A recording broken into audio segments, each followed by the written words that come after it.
제11장. 그런즉 내 하나님 여호와를 사랑하여 그가 주신 책무와 법도와 규례와 명령을 항상 지키라.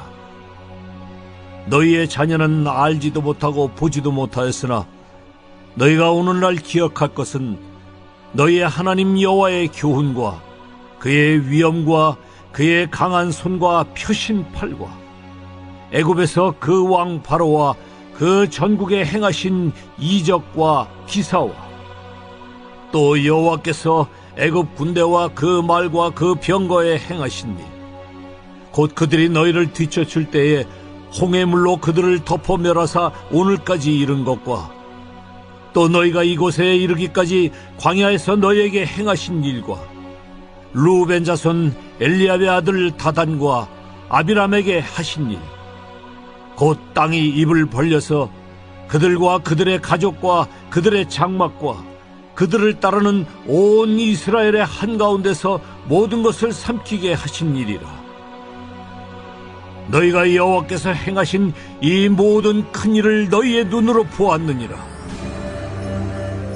그러므로 너희는 내가 오늘 너희에게 명하는 모든 명령을 지키라.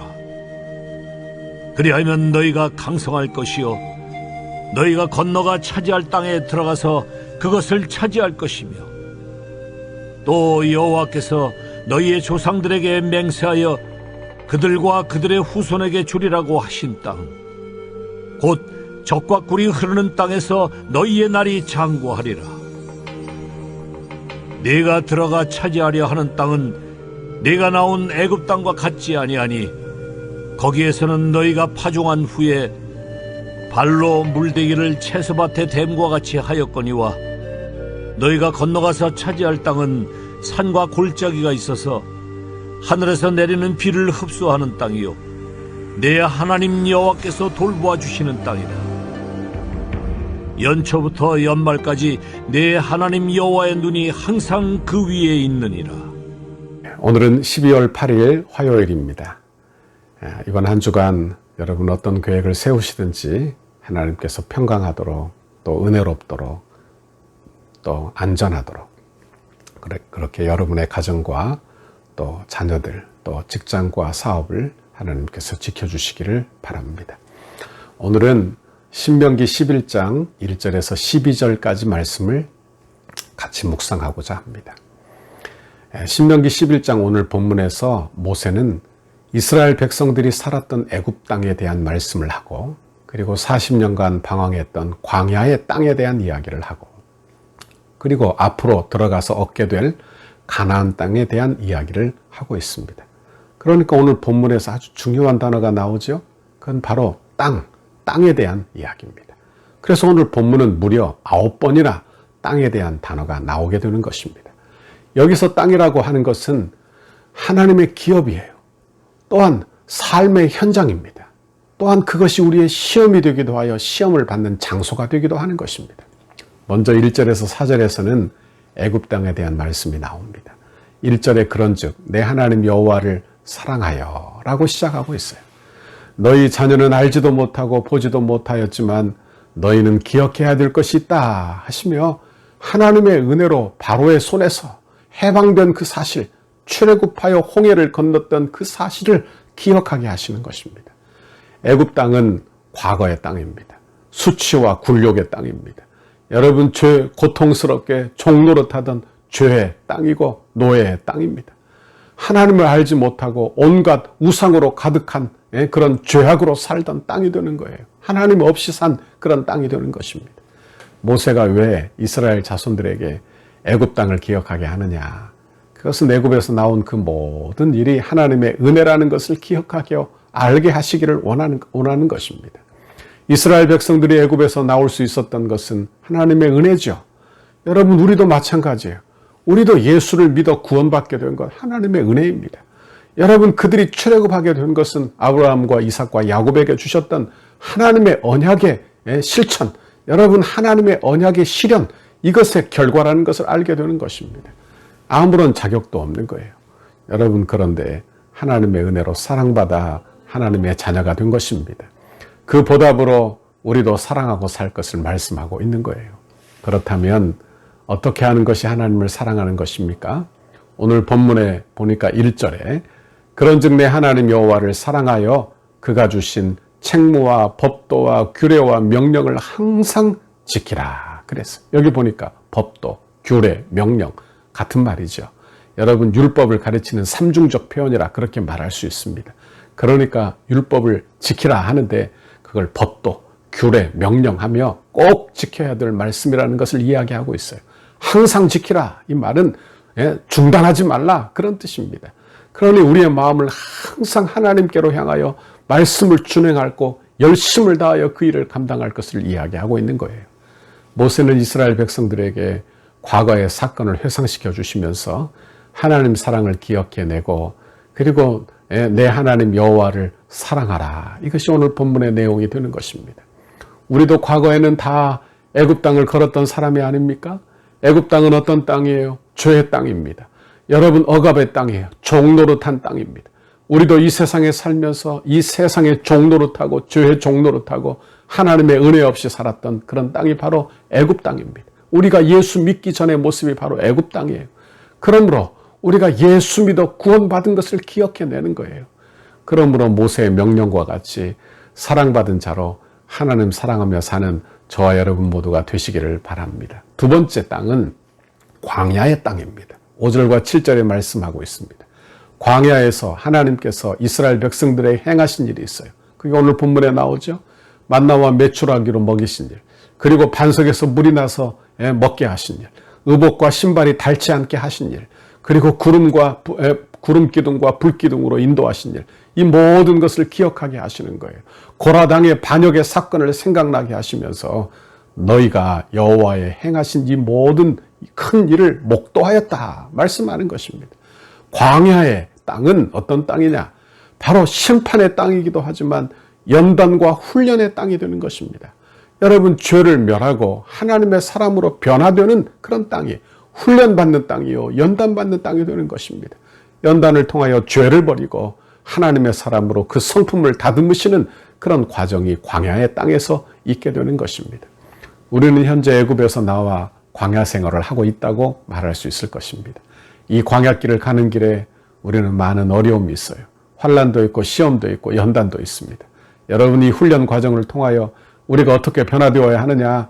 가나안 땅에 들어갈 만한 성도의 삶이 되도록 우리의 인품이 변화되는 거예요. 신앙의 성품이 변화되는 거예요. 신앙의 인격이 변화되어야 한다. 그런 말씀입니다. 그러니까 광야길을 걸으며 우리가 우리의 신앙을 늘 갈고 닦아야 하는 거예요.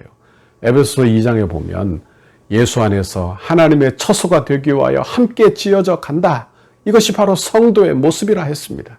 여러분 훈련과 연단을 통하여 우리는 성도다운 사람으로 천국 백성의 그런 사람으로 자꾸 만들어져 가야 한다 하는 말씀입니다.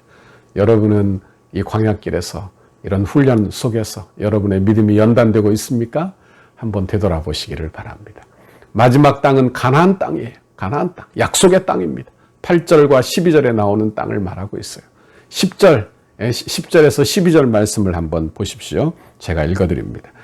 내가 들어가 차지하려는 땅은 내가 나온 애굽 땅과 같지 아니하니 거기에서는 너희가 파종한 후에 발로 물대기를 채소밭에 댐과 같이 하였거니와 11절 너희가 건너가서 차지할 땅은 산과 골짜기가 있어서 하늘에서 내리는 비를 흡수하는 땅이요 내 하나님 여호와께서 돌보아 주시는 땅이라 연초부터 연말까지 내 하나님 여호와의 눈이 항상 그 이외에 있느니라 했습니다. 이 땅 가나안 땅은 애굽 땅과 같지 않다는 거예요. 애굽 땅은 어떤 땅입니까? 여러분 나일강에서 물을 끓이기 위하여 발로 열심히 일을 했던 땅이 바로 애굽 땅입니다. 그러니까 이 세상은 어떤 곳이냐? 수고와 노력이 필요한 곳이 바로 이 땅이에요. 이 세상이에요. 그러니까 내가 먹고 살기 위해서 애를 쓰고 그리고 힘을 다하여 살아야 살 수 있는 곳이 바로 이 애굽 땅, 이 세상의 땅이 되는 것입니다. 그러나 하나님이 이끄시는 땅, 가나안 땅, 약속의 땅은 어떤 땅이냐? 애굽과는 완전히 다르다는 거예요. 어떻게 다르냐? 여기 성경에 보니까 하나님이 때를 따라 비를 주시는 땅이에요. 하나님께서 산과 골짜기에 비를 주어 그 땅이 비를 흡수하는 땅입니다. 하나님이 돌봐주시는 땅이요. 하나님의 눈이 항상 그 위에 있는 땅이에요. 다시 말하면 한마디로 이야기하면 은혜의 땅, 하나님의 은혜로 되는 땅이 되는 것입니다. 여러분, 누군가 은혜로 산다. 누군가의 은혜로 산다는 것은 참 복된 일이죠. 여러분, 내 힘에 늘 한계가 있지 않습니까? 내 발로 밭에 물을 대는 것도 늘 한계가 있지 않아요? 내 힘으로 얻는 것 소중한 일입니다. 보람된 일입니다. 그러나 하나님의 은혜를 알고 하나님의 은혜로 소출을 얻는다는 것, 그것을 아는 것은 더 복된 일입니다. 성도는 내 힘으로 노력으로만 사는 것이 아니라 하나님의 은혜로 사는 것을 배워야 하는 것입니다. 우리의 신앙생활이 바로 그런 것이죠. 어찌 보면 우리의 광야의 땅에서 배워야 할 것, 그건 뭐냐? 하나님의 은혜로 사는 것을 날마다 배워야 하는 것입니다. 그런데 이 땅은 어떻게 얻느냐? 8절과 9절에 이렇게 말씀하고 있어요. 그러므로 너희는 내가 오늘 너희에게 명하는 모든 명령을 지키라. 그리하면 너희가 강성할 것이요. 너희가 건너가 차지할 땅에 들어가서 그것을 차지할 것이며 또 여호와께서 너희의 조상들에게 맹세하여 그들과 그들의 후손에게 주리라고 하신 땅 곧 젖과 꿀이 흐르는 땅에서 너희의 날이 장구하리라 합니다. 우리가 가나안 땅에 들어갈 그런 축복을 어떻게 얻느냐. 그러니까 이 말씀은 어찌 보면 광야의 땅에서 우리가 어떻게 살 것이냐. 우리가 이제 어떤 이 축복을 받기 위하여 어떤 삶을 살 것인지를 우리에게 말씀해 주는 그런 내용이라 말할 수 있을 것입니다. 그들은 가나안 땅에 들어가 이런 삶을 살아라 했지만 우리는 가나안 땅에 들어가면 영원한 천국에 들어가면 완전히 다른 사람으로 천국 백성으로 영화되는 성화되는 그런 곳으로 가게 되는 것입니다.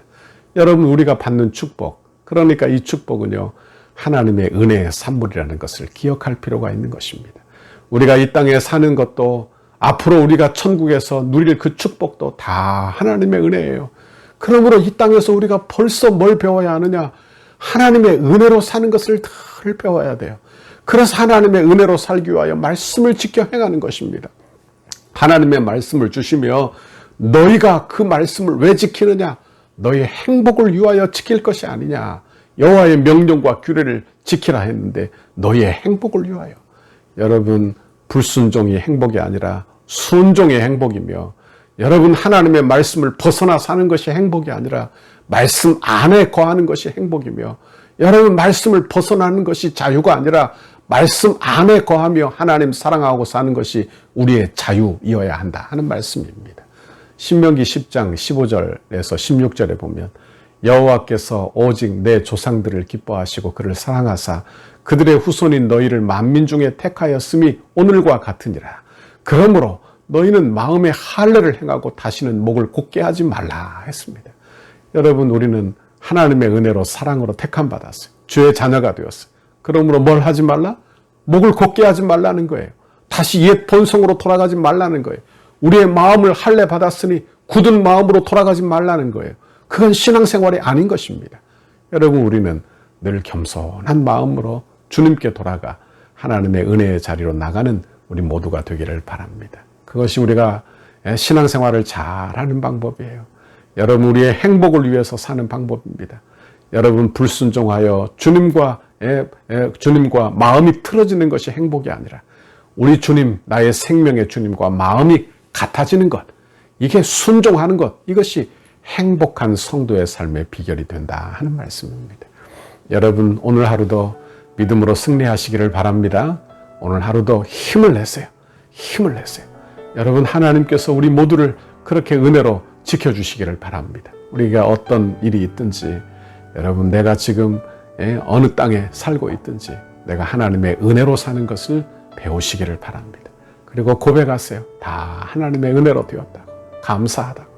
그리고 은혜로 자꾸 고백하시기를 바랍니다. 그래서 여러분의 하늘의 은혜가 여러분의 인생을 다스려서 벌써 우리가 천국의 그 은혜가 우리에게 내리는데 그 은혜가 여러분에게 흡족히 내려 여러분의 마음을 부드럽게 하고 여러분의 생각을 복되게 하고 우리의 곧은 목을 부드럽게 하고 겸손한 사람 되게 하여 주를 섬기는 오늘 하루가 되기를 바랍니다. 이런 귀한 축복을 우리 모두 다 받아 누리시기를 주님의 이름으로 축원합니다. 같이 기도하겠습니다. 하나님 아버지, 고맙고 감사합니다. 오늘도 하나님의 귀한 말씀 들려주시며 하나님 가나안 땅 약속의 땅에 들어가 다시는 너의 목을 곧게 하지 말라고 겸손하여 그 말씀을 순종하고 경청하라고 우리에게 말씀해 주시니 감사합니다. 우리가 이 땅에서 은혜로 사는 것을 배워야 할 텐데 하나님 말씀에 순종하고 살아야 할 텐데 하나님 아버지 우리에게 은혜 주어서 내 행복을 위하여 하나님 말씀에 순종하고 순종하는 것을 행하고 하나님 믿음으로 살기를 결정하고 하나님의 은혜 아래 살기를 결정하는 오늘 하루 우리 성도들의 삶이 다 되게 인도하여 주옵소서. 아버지 감사합니다. 이번 한 주간도 안전하게 지키시고 이번 한 주간도 힘을 주시고 하나님 이번 한 주간도 지혜 주어서 잘 감당하고 믿음으로 승리하는 우리 성도들의 삶이 다 되도록 인도해 주옵소서. 예수님 이름으로 기도하옵나이다. 아멘. 우리 교회를 향한 주님의 뜻을 이루소서. 100대 기도문 화요일 11페이지입니다. 거룩한 헌신을 위하여 기도하겠습니다. 성령이 하나 되게 하신 것을 힘써 지켜 더욱 견고한 공동체로 결속되게 하옵소서. 모든 성도가 세상 욕심을 내려놓고 천국을 소망하는 한 단계 더 높은 경지의 믿음을 갖게 하옵소서. 주의 거룩한 비전과 소명을 위해 한 번뿐인 인생을 사용하게 하시고 건축이 부담이 아닌 축복임을 깨달아 기대하는 마음으로 새로운 은혜의 땅에서 누리게 될 영광을 소망하게 하옵소서. 모든 성도가 기도의 용사로 강력한 영적 군사로 무장되게 하옵소서. 성도들의 헌신이 다음 세대를 위한 위대한 씨앗과 영적 자양분이 되게 하시고 기쁨으로 헌신하는 성도들의 삶에 하늘의 신령한 복과 땅의 기름진 복을 주옵소서. 건축의 과정을 통해 영적 대부흥을 경험하게 하시고 성전 건축에 참여하는 성도들의 개인과 자녀와 가정, 사업장의 물질과 지혜를 한없이 부으시고 기도로 성전을 짓게 하옵소서. 성전 건축의 모든 과정을 통해 온 성도들이 가슴 깊이 교회를 사랑하고 간절한 마음으로 새 일을 기대하며 꿈꾸게 하시고 시대와 민족과 교회 앞에서 하나님의 주신 사명임을 깨달아 영화부에서 장년부까지 온 교회가 한 마음으로 달려가게 하옵소서. 건축이 진행되는 동안 온 교회가 믿음의 튼튼한 공동체로 결속되게 하시고 한 마음으로 성전 건축에 참여하여 주님의 한 몸으로 일하게 하옵소서. 성도들이 건축을 통하여 믿음의 그릇이 더욱 커지게 하시고 새로운 공간에서 펼쳐질 주님의 비전을 넉넉히 감당하게 하옵소서. 성도들이 기쁨으로 헌신하여 덕소를 살리는 생명의 도화선이 되게 하옵소서. 한 영혼도 소외됨이 없이 믿음 안에서 기적의 역사를 이루는 통로로 쓰임받게 하옵소서. 건축의 내용을 이해하고 모두가 적극 동참하여 건축 홍보자가 되게 하소서. 건축을 통하여 선대의 고결한 믿음의 유산을 계승하도록 은혜를 주옵소서. 덕수교의 모든 가정이 믿음의 주요 또 온전하게 하시는 예수를 바라보는 가정이 되게 하시고 부모를 공경하고 부모의 신앙을 자녀들이 배워서 믿음의 명문 가정을 이루게 하옵소서. 예수님의 이름으로 기도합니다. 아멘.